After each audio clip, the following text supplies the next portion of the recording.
From Joel, what do you believe or hope will be the most significant scientific advancement over the next few decades? And I know I have a pat answer to this, but I'll wait to see if anyone else has one. No? We don't know what the next most significant scientific discovery is going to be, for crying out loud. Well, exactly. The point I always say, if I knew what it would be... Why are you guys exploring Mars? What are you going to find there? We don't know. That's why we're going. Yeah, that's Crying out loud. great. And as a... Wait. That's not go fair. on. Wait. No, there are two kinds of exploration. One of them is, I have no idea what I'm looking for, but maybe I'll find it when I see it. Okay. Another kind of explanation. You can't argue with him. I've learned it. It's Another kind of exploration is, we think we know what's going on, and we want to test our hypotheses. That's another kind of exploration. And one of them is there life somewhere else? We know there's life in at least one place in the universe, and that's called Earth. So what I want to do is go to the frozen surface of Jupiter's moon Europa, cut a hole, go ice fishing down there, put a submersible, see if something swims up to the camera and licks the lens. That's what I want to look for. Look for life. Life. But Neil, you were looking for something. When was the last time you just went, I hope to discover something? No, you're always looking for something. No, but whenever we look for something, we are often surprised. And I think that the point is that if we really could anticipate the progress of science, it almost, in some sense, wouldn't be worth doing, because it means we'd already kind of know where we're going and what the answers are. And I think so when people ask me, what's the next great thing? I say, if I knew, I'd be doing it right now. And so I think there is this sense we are driven by questions, interesting questions, but often those questions lead us to answers that lead to more interesting questions that are totally different than the ones we came up with. I say not just often, but most times. Yeah, so I think that... But you can say something about the question which you really would wish to know the answer to. And, I mean, for me it would be what's consciousness? Because that's totally baffling. Richard, you know what I think? I agree. Not that you asked, but what I think on this is consciousness has kind of baffled us for a while, okay? And evidence that we haven't a clue about what consciousness is drawn from the fact of how many books are published on the topic, right? We're not really continuing to publish books, not really, on, like, Newtonian physics. It's done, all right? So the fact that people keep publishing books on consciousness is the evidence we don't know anything about it, because if we knew all about it, you wouldn't have to keep publishing. So what I wonder, Richard, is whether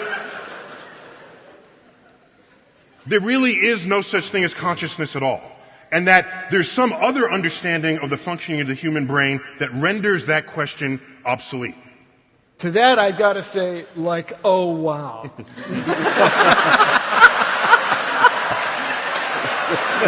Perfect.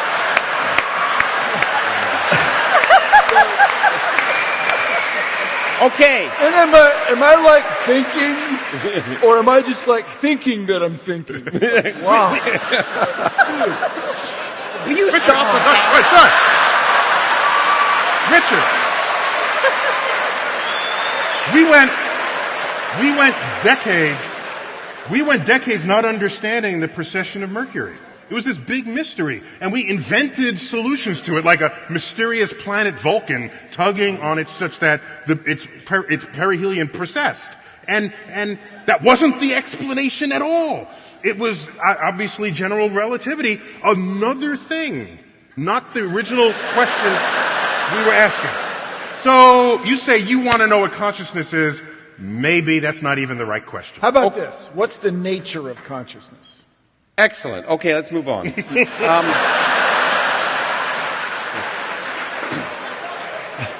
Actually, Tracy, I think I want to direct this one to you.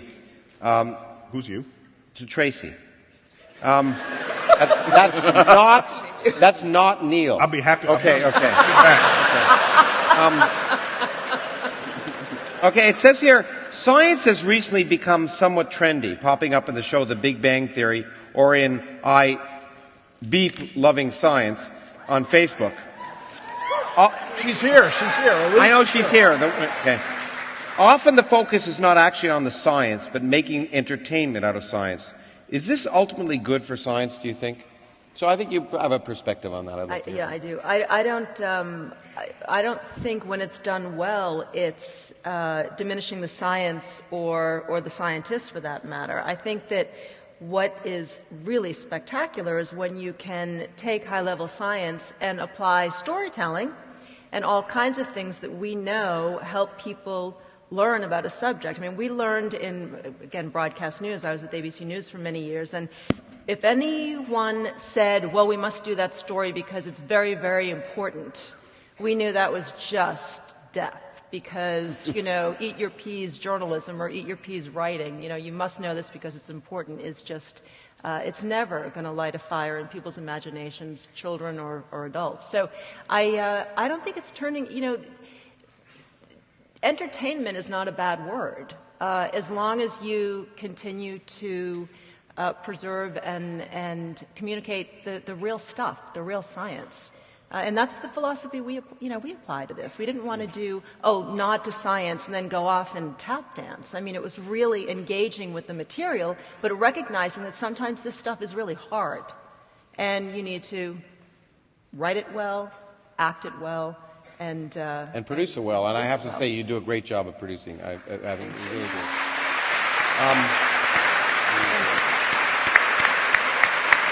I only wanted to answer that question. Mm-hmm. All you have to look at is what is going on this stage tonight. This is entertainment. I hope so. This is absolute entertainment. I'm sitting here just watching. I'm ducking out of the way sometimes. Yeah. But I'm sitting here watching, and it's making a point about science and how to convey and how to make science interesting to the public.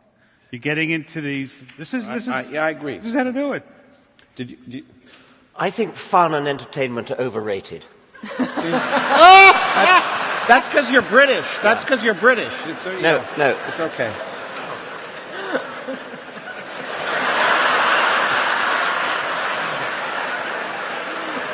People are more alike than they are different.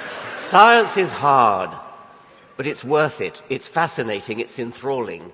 But if we only talk about the bits that are fun and make bangs and smells and things, then we don't do science justice. I was once, we use the phrase dumbing down, and we mustn't do that. I once gave a speech at a British conference about the public communication of science, and I was ranting against dumbing down. And at the end, some man got up and said, "This is not an exaggeration, this is a true story." He said, "Maybe we need dumbing down in order to bring women and minorities into science." Oh, We're gonna get there because there are a few questions about that. In fact, that's why we fought a war to get out of England and start a new country.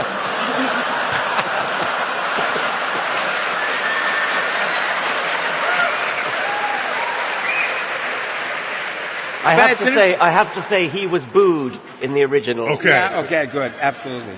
And we actually, speaking of that, we are going to have Larry Summers here at one of our events next year, so you can ask him about that if any of you know about that. But anyway, the question is, the next question is: many of you are involved or aligned with the skepticism movement. How do you keep an open mind scientifically without using skepticism as an excuse for inaction? Can a person be a proactive skeptic? I think that's an interesting question. Are you kidding? I knew you thought. I think, Lawrence, correct me, but people confuse, in the modern word that's been made up, is conflate the word cynicism with the word skepticism. It's two different words. Yeah. But I mean, I know not I see a lot of young people, but one is you're not going to pay any attention to anything. You just think everything's screwed up and nothing's ever going to work out right. That's cynicism. But skepticism is you're presented with evidence and you do your best to draw conclusions based on that. So, as the saying goes, I am Bill Nye. Do you believe in ghosts? No. However, I'd love to see one. And bring it on. So I am open-minded to the idea, but the more I look into it in the skeptical frame of way of thinking, the less likely it seems. But bring it on. When I was young, the universe was slowing down. Well, it turns out that's not, right? Mm-hmm. Do I run in circles screaming? Or do I go, that's cool? But I do want to know why. Yeah. And well, and I think that's the point. It's being wrong is really the most exciting thing in science. Yeah. And in fact, as I often say, when I debate people, speaking of skepticism, there are people who don't accept the fact that evolution is a fact. And I've spent an undue amount of time in this country talking to those people. Well, talking to school boards and others in government, trying to. Which I want to applaud. But anyway, but.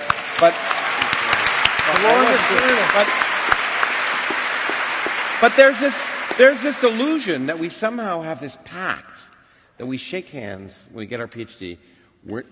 Evolution, can't question it, and we want to be right. And the people don't understand that the way to become successful is to prove your colleagues wrong. That's the way to become a well-known scientist, is to make a discovery that proves wrong. So if there was something better than evolution, if it didn't work, Richard would be the first person to want to try and discover it in a sense, because it would mean we'd learn something, right? Yeah. Yeah. Okay. I think we can add something to that, which is that there's an attitude in the culture that says that everybody's entitled to their opinion, and you've got to respect their opinion. No, you damn well haven't got to respect their opinion.